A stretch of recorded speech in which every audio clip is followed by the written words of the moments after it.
UP के प्रयागराज के civil line स्थित एक होटल में कांग्रेस पार्टी के सांसद प्रमोद तिवारी, राज्यसभा एवं सदस्य केंद्रीय कांग्रेस वर्किंग कमेटी ने एक प्रेस वार्ता को संबोधित किया। उस दौरान उन्होंने कहा कि केंद्र सरकार द्वारा जो अग्निपथ भर्ती योजना लाई गई है उसका देश के कोने कोने में बड़े पैमाने पर विरोध जताया जा रहा है।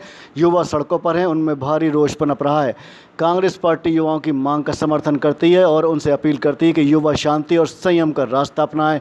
लोकतंत्र में अपनी बात, अपनी आवाज़ और अपनी मांग रखने का यही रास्ता है।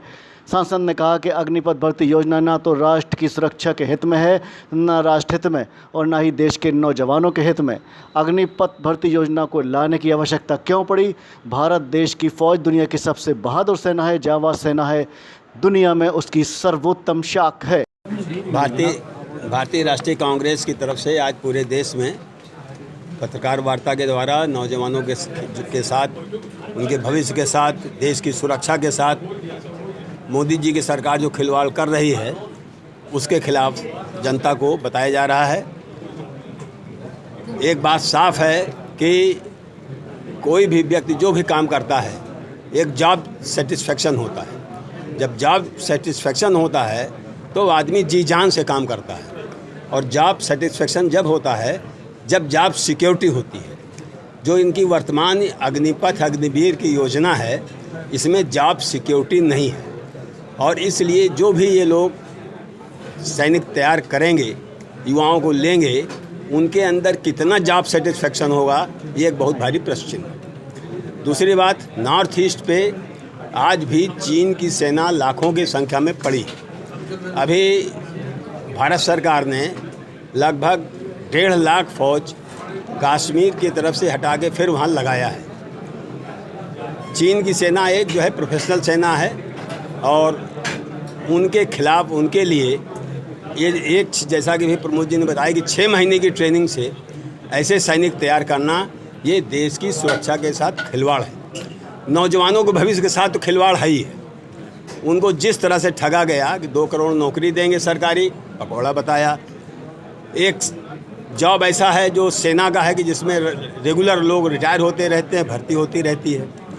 उसमें भी जो भर्ती रेगुलर फोर्स पे लगाया था अस्थाई पदों पर, उसको भी अभी 2 साल से उनको लटका के, उनके बीच में उनकी तमाम आशाएं थी, उनके एक सपने थे कि अब हमको नौकरी मिलेगी, हम देश की रक्षा करेंगे, परिवार भी हमारा उनके लिए संतुष्ट था।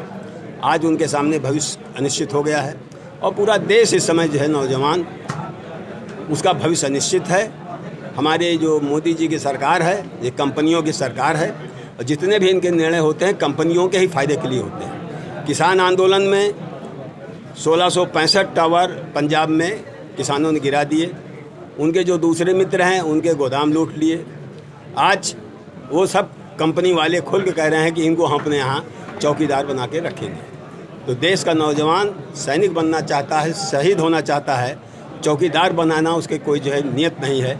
इसलिए ये सरकार को इसको वापस लेना चाहिए, और इससे देश के युवाओं का सम्मान वापस करना चाहिए, नहीं तो इस पर संघर्ष जबरदस्त होगा।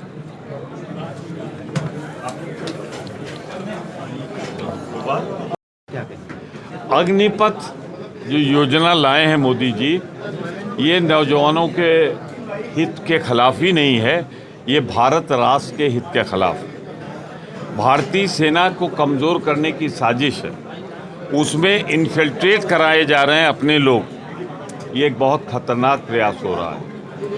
हम चाहते हैं कि इसके पहले कि 700 जवानों की, किसानों की शहादत के बाद मोदी जी ने कानून वापस लिया था कृषि वाला, मेहरबानी करके इसको जल्दी ले लें, जिससे कि देश का हित सर्वोपर होता है, राष्ट्र हित सर्वोपर होता है। राजनीति करके मोदी जी राष्ट्र हित को नज़रअंदाज न करें। मैं सीधे सीधे इल्ज़ाम लगाता हूं इस सरकार को, अभी तक कल कारखाने बेचे, अब तक भारत की संपदा बेची, सार्वजनिक उद्योग बेचे, अब ये भारत की युवा शक्ति का भविष्य बेचना चाहते हैं। कांग्रेस पार्टी इसका विरोध करती है, और पूरे देश में आज कांग्रेस जन यही प्रेस रिलीज और प्रेस वार्ता करके सारे देश को संदेश देना चाहते हैं, मोदी जी 2 लोगों के हित के लिए करोड़ों नौजवानों के हित को कुर्बान मत करो। फिर कैसे राष्ट्र हित में नहीं है? आप बताएं, भारत की सेना में दो तरह के लोग होंगे, एक परमानेंट जिनकी पेंशन होगी और एक वो होंगे जिनकी ना पेंशन होगी, ना मेडिकल सुविधा होगी, ना जो फुल्ली ट्रेंड होंगे। उनकी ट्रेनिंग भी सिर्फ 6 महीने की होगी, स्पेशलाइजेशन नहीं होगा। तो क्या वो